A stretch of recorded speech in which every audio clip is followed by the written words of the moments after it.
Assalamualaikum warahmatullahi wabarakatuh.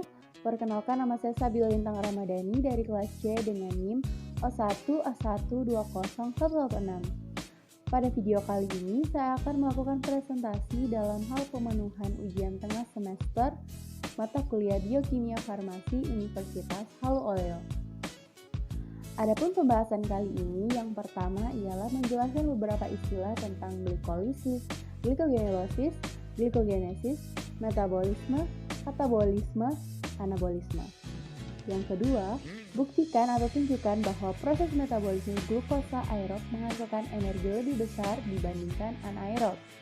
Yang ketiga, tunjukkan bahwa energi dihasilkan dari metabolisme lemak lebih tinggi daripada energi yang dihasilkan dari metabolisme karbohidrat. Dan yang kelima ialah jelaskan penyakit metabolisme karbohidrat, timbulnya penyakit, cara mengatasinya, dan kenapa usaha tersebut bisa atasi penyakit yang timbul.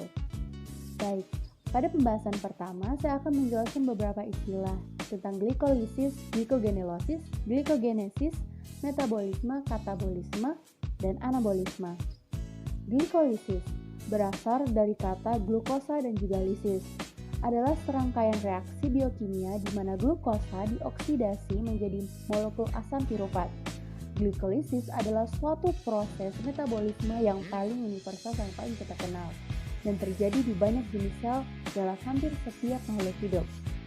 Yang kedua ada glikogenelosis. Glikogenelosis merupakan proses pemecahan molekul glikogen menjadi glukosa. Selanjutnya adalah glikogenesis. Glikogenesis adalah pembentukan glikogen dan juga glukosa.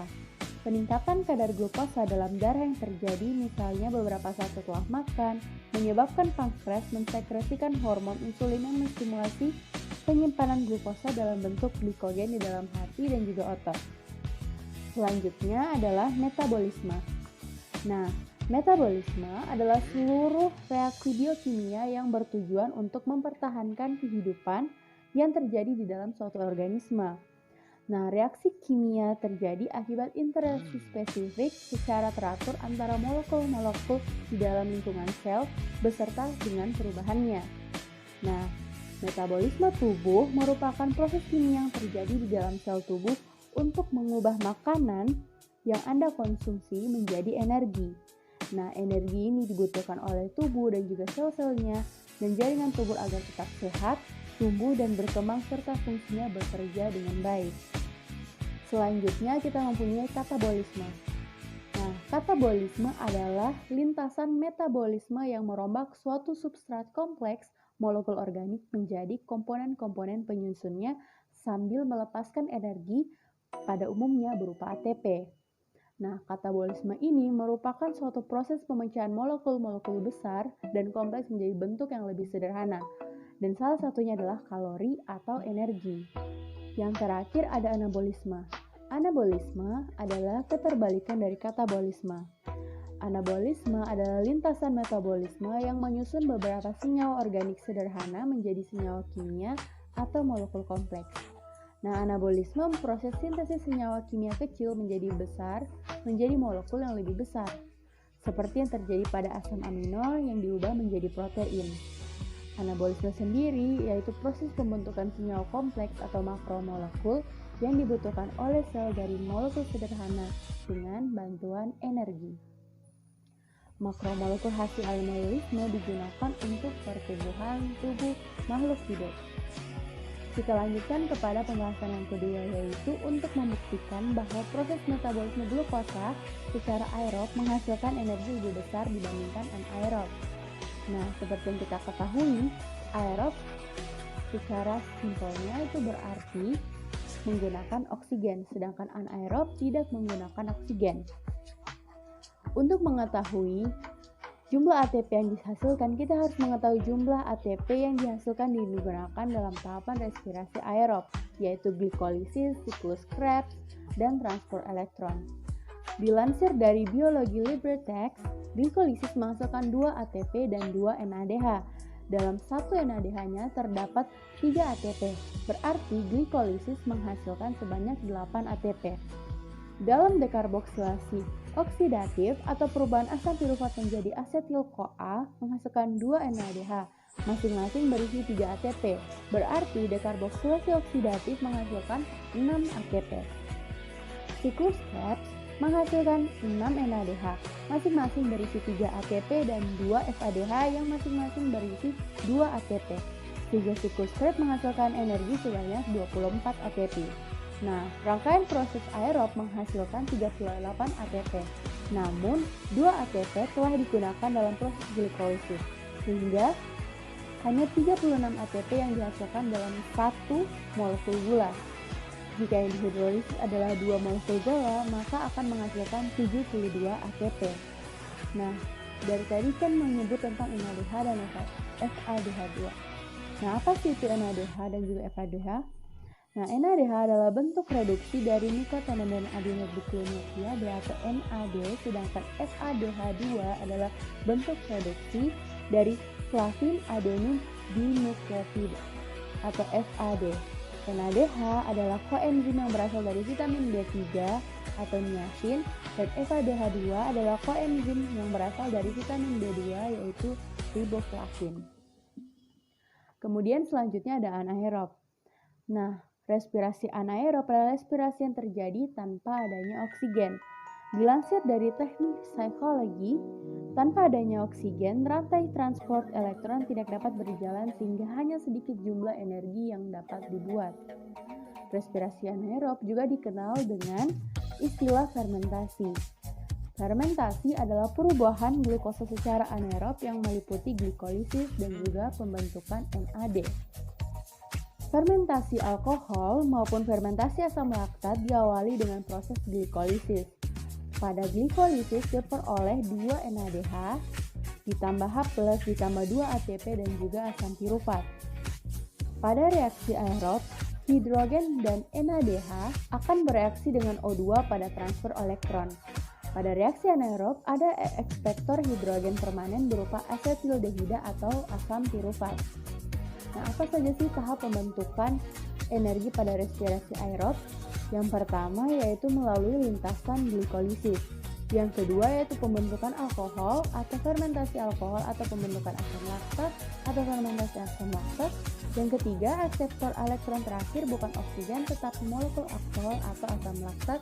Yang keempat adalah energi dihasilkan oleh molekul-molekul ATP untuk setiap molekul glukosa. Respirasi anaerob hanya menghasilkan 2 ATP yang digunakan untuk mendorong kerja otot saat berolahraga berat, berbeda dengan respirasi aerob yang menghasilkan 36 ATP yang digunakan untuk segala macam keperluan tubuh dari mulai bergerak hingga berpikir. Maka dari itu, metabolisme aerob menghasilkan energi yang lebih banyak daripada anaerob karena siklus yang dilalui oleh metabolisme aerob jauh lebih banyak daripada lintasan yang dilalui oleh metabolisme anaerob. Soal yang ketiga yaitu membahas tentang hubungan metabolisme karbohidrat dengan metabolisme lipid. Pada bagan terlihat bahwa karbohidrat, protein, maupun lemak bertemu pada jalur citrus step dengan masukan asetil koenzim A atau asetil-CoA.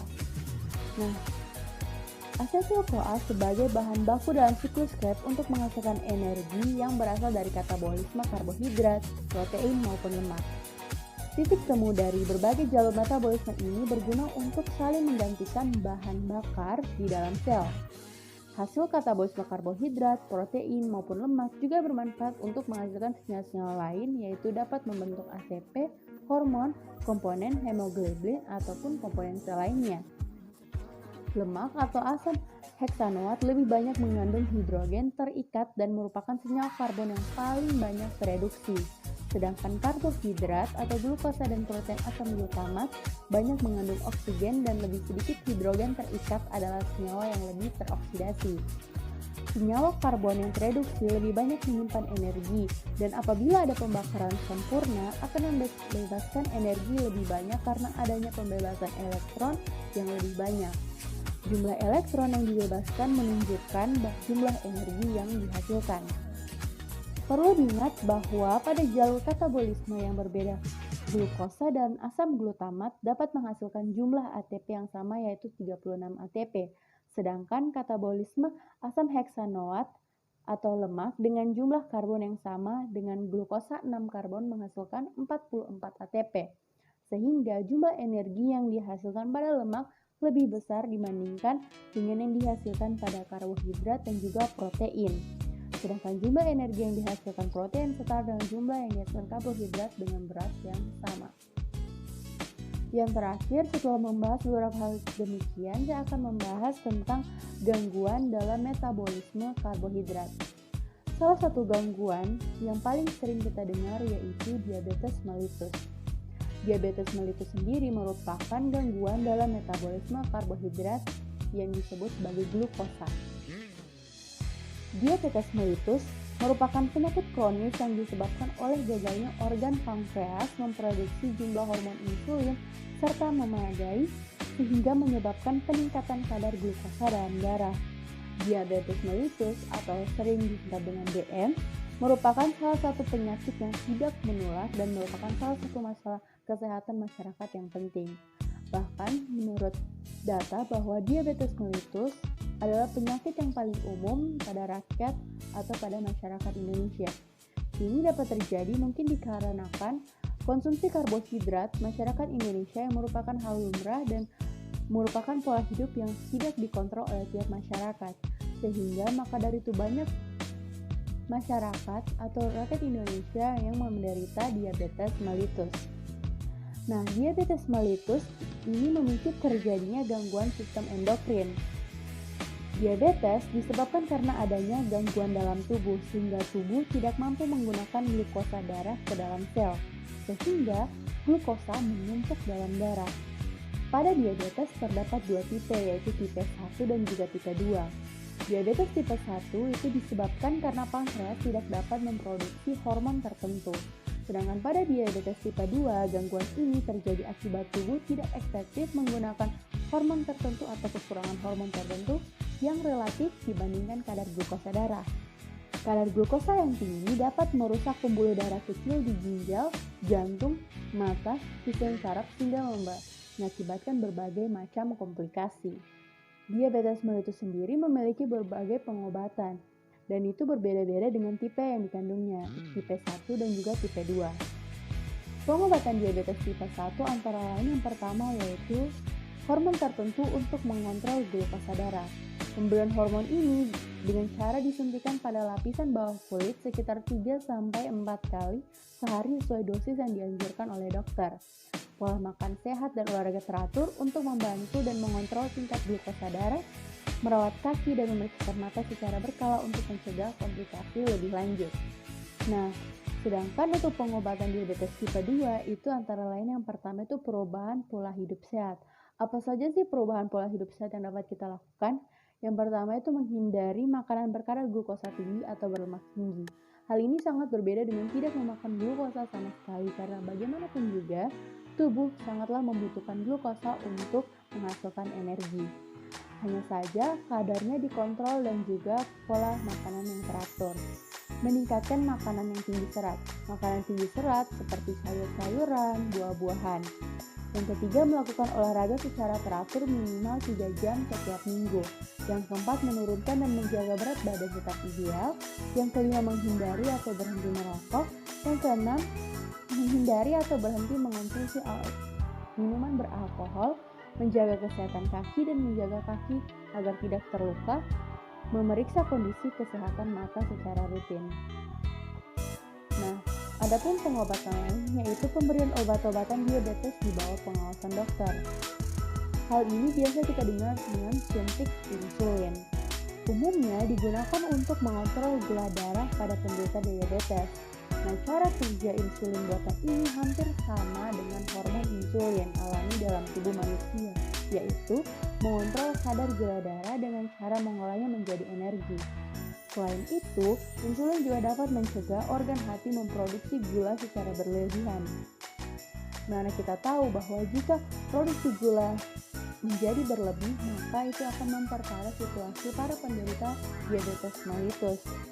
Suntik insulin diberikan kepada penderita diabetes tipe 1 dan juga diabetes tipe 2. untuk menggantikan fungsi hormon insulin yang seharusnya diproduksi oleh pankreas. Diabetes tipe 1 membuat penderitanya tidak dapat menghasilkan insulin dalam jumlah yang cukup atau bahkan tidak diproduksi sama sekali. Kondisi ini membuat suntik insulin menjadi pengobatan paling utama bagi penderita diabetes tipe 1. Sementara pada penderita diabetes tipe 2, tubuh masih bisa memproduksi insulin secara alami, hanya saja jumlahnya tidak mencukupi dengan glukosa yang telah terendap dalam tubuh. Sehingga mungkin saja kadar yang diberikan hormon insulin antara diabetes tipe 1 dan diabetes tipe 2 itu berbeda. Nah, pada kondisi ini, dokter biasanya akan menyarankan penanganan lain seperti menjalani pola hidup sehat dan memberikan obat diabetes minum. Namun, jika kondisi diabetes yang dialami semakin buruk atau bila metode penanganan diabetes lain sudah tidak lagi efektif, dokter akan menyarankan pemakaian suntik insulin pada penderita diabetes 2. Baik, saya rasa itu saja dari saya terhadap presentasi yang saya lakukan dalam pemenuhan ujian tengah semester Biokimia Farmasi Universitas Halu Oleo. Terima kasih atas kesempatannya. Wassalamualaikum warahmatullahi wabarakatuh.